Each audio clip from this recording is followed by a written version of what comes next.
Weight loss ചെയ്യുമ്പോൾ പലരും ചെയ്യുന്നൊരു വലിയ മിസ്റ്റേക്കാണിത്. എല്ലാ ദിവസവും ഒരേപോലെയുള്ള ഫുഡ് തന്നെ റിപ്പീറ്റ് ആയിട്ട് കഴിക്കുന്നത്. റാഗിപ്പൊടി കൊണ്ട് വളരെ ഈസി ആയിട്ട് ഉണ്ടാക്കാൻ പറ്റുന്ന ഒരു വ്യത്യസ്തമായിട്ടുള്ള റെസിപ്പിയാണ്. എന്തായാലും ഇതൊന്ന് ട്രൈ ചെയ്ത് നോക്ക്. അതിന് വേണ്ടിയിട്ട് ഞാനിവിടെ ഒരു മിക്സിയുടെ ജാറിലേക്ക് ഏകദേശം 1 കപ്പോളം റാഗിപ്പൊടിയാണ് ചേർത്ത് കൊടുക്കുന്നത്. ഇതിലേക്ക് ഇനി ഒരു 1/2 ടീസ്പൂണോളം നല്ല ജീരകവും 1 ടീസ്പൂണോളം കുരുമുളകുമാണ് ചേർക്കുന്നത്. ഇനി ഇത് നല്ല ഫൈൻ പൗഡർ ആയിട്ട് നമുക്കൊന്ന് പൊടിച്ചെടുക്കാം. ഇതിപ്പോൾ ഞാൻ അങ്ങനെ പൊടിച്ചെടുത്തിട്ടുണ്ട്. നിങ്ങൾക്ക് വേണമെന്നുണ്ടെങ്കിൽ ഇതിന്റെ കൂടെ 2 ടേബിൾ സ്പൂണോളം തേങ്ങയും കൂടെ ചേർത്തിട്ട് പൊടിച്ചെടുക്കാവുന്നതാണ്. ഞാനിപ്പോൾ തേങ്ങ ചേർത്തിട്ടില്ല. ഒരു സോസ് പാനിൽ 1.5 കപ്പോളം വെള്ളം തിളച്ച് വരുമ്പോഴേക്കും അതിലേക്ക് ഒരു 1/2 ടീസ്പൂണോളം ഉപ്പ് ചേർത്ത് കൊടുത്ത് നന്നായിട്ടൊന്ന് തിളച്ച് വരുമ്പോഴേക്കും നമ്മൾ ഈ പൊടിച്ച് വെച്ചിട്ടുള്ള ഈ റാഗിയുടെ പൊടി ചേർത്ത് ഇളക്കിയെടുക്കാം. ഫ്ലെയിം മീഡിയം ടു ലോ ആയിരിക്കാൻ വേണ്ടിയിട്ട് പ്രത്യേകം ശ്രദ്ധിക്കണേ. അതുപോലെ തന്നെ 1 കപ്പ് റാഗിപ്പൊടിക്ക് 1.5 കപ്പ് വെള്ളമാണ് കേട്ടോ പാകം. ആ ഒരു പാകത്തിന് തന്നെ വെച്ച് കഴിഞ്ഞാൽ മാത്രമേ കറക്റ്റ് പാകത്തിന് നമുക്ക് കുഴച്ച് ഉരുട്ടിയെടുക്കാൻ പറ്റുകയുള്ളൂ. റാഗിപ്പൊടി നമ്മൾ മിക്സിയിലിട്ട് നന്നായിട്ട് പൊടിച്ചെടുത്തിട്ടുള്ളത് കൊണ്ട് തന്നെ വളരെ പെട്ടെന്ന് തന്നെ നല്ല സ്മൂത്ത് ആയിട്ടുള്ള ഒരു മാവ് തയ്യാറായി കിട്ടും.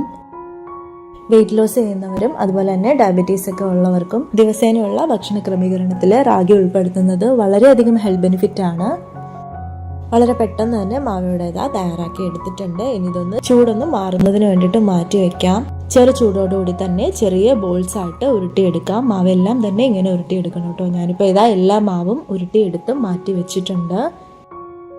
ഇതിന് നമുക്കൊന്ന് ആവി കയറ്റിയെടുക്കണം. അതിന് വേണ്ടിയിട്ട് ഞാനിവിടെ ഒരു സ്റ്റീമർ അടുപ്പിലേക്ക് വെച്ചിട്ടുണ്ട്. അതിലേക്ക് അല്പം എണ്ണയോ നെയ്യോ തടവി കൊടുക്കാം. ഞാനിപ്പോൾ ഓയിൽ ബ്രഷ് വെച്ചിട്ട് വെളിച്ചെണ്ണയാണ് ഇതിലേക്ക് സ്പ്രെഡ് ചെയ്ത് കൊടുക്കുന്നത്.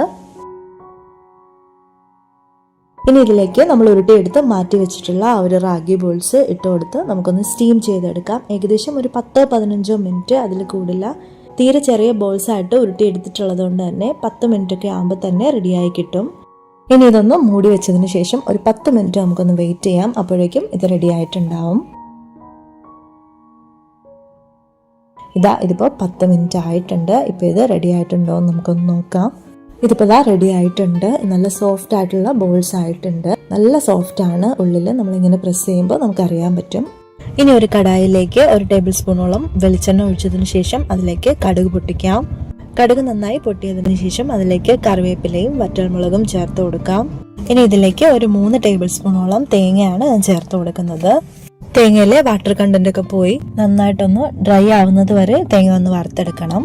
വെയിറ്റ് ലോസ് ചെയ്യുന്നവരും ഡയബറ്റീസ് ഒക്കെ ഉള്ളവരും സ്ഥിരമായിട്ട് ഭക്ഷണത്തിൽ റാഗി ഉൾപ്പെടുത്തുകയാണെന്നുണ്ടെങ്കിൽ വളരെ വേഗം ഷുഗറൊക്കെ കൺട്രോൾ ആവാനും അതുപോലെ തന്നെ ഒരു ഫാസ്റ്റ് വെയിറ്റ് ലോസിനും സഹായിക്കുന്നതാണ്. തേങ്ങ ചെറുതായിട്ടൊന്ന് മൂത്ത് വരുമ്പോഴേക്കും നമുക്കിതിലേക്ക് നേരത്തെ തയ്യാറാക്കി വെച്ചിട്ടുണ്ടായിരുന്ന ഒരു റാഗി ബോൾസ് ചേർത്ത് കൊടുക്കാം. ഈ സമയം നമുക്ക് ആവശ്യമുണ്ടെന്നുണ്ടെങ്കിൽ അല്പം കുരുമുളക് പൊടി കൂടി ഇതിലേക്ക് ചേർത്ത് കൊടുക്കാം. ഞാനിപ്പോൾ ഇതിലേക്ക് കുരുമുളക് പൊടി ചേർത്തിട്ടില്ല. നമുക്ക് എരിവ് ആവശ്യമുണ്ടെന്നുണ്ടെങ്കിൽ ചേർത്ത് കൊടുക്കാം കേട്ടോ. ഇനി ഇതെല്ലാം നന്നായിട്ടൊന്ന് മിക്സ് ചെയ്തതിന് ശേഷം നമുക്കൊരു 5 മിനിറ്റ് ലോ ഫ്ലെയിമിൽ മൂടി വെച്ച് കുക്ക് ചെയ്തെടുക്കാം. ഈ തേങ്ങയുടെയൊക്കെ ഒരു ഫ്ലേവർ ഈ ബോളിലേക്ക് പിടിക്കുന്നതിന് വേണ്ടിയിട്ടാണ് മൂടി വെക്കുന്നത്. ഫ്ലെയിം ഓഫ് ചെയ്തതിന് ശേഷം 10 മിനിറ്റ് കഴിഞ്ഞാൽ നമുക്കിത് സെർവ് ചെയ്യാം. വീഡിയോ ഇഷ്ടമായിട്ടുണ്ടെങ്കിൽ ചാനൽ ലൈക്ക് ചെയ്യാനും ഷെയർ ചെയ്യാനും കമന്റ് ചെയ്യാനും അതുപോലെ തന്നെ സബ്സ്ക്രൈബ് ചെയ്ത് ഒന്ന് സപ്പോർട്ട് ചെയ്യാനും മറക്കരുത്. നോട്ടിഫിക്കേഷനിൽ ഓൾ എന്ന ഓപ്ഷൻ എനേബിൾ ചെയ്ത് വെക്കാൻ മറക്കല്ലേ. എങ്കിൽ മാത്രമേ ഞാൻ അപ്ലോഡ് ചെയ്യുന്ന വീഡിയോസിന്റെ നോട്ടിഫിക്കേഷൻസ് എല്ലാം കൃത്യമായി നിങ്ങളിലേക്ക് എത്തുകയുള്ളൂ. നെക്സ്റ്റ് മറ്റൊരു യൂസ്ഫുൾ വീഡിയോ ആയിട്ട് കാണുന്നതുവരേക്കും thank you for watching and stay tune my channel.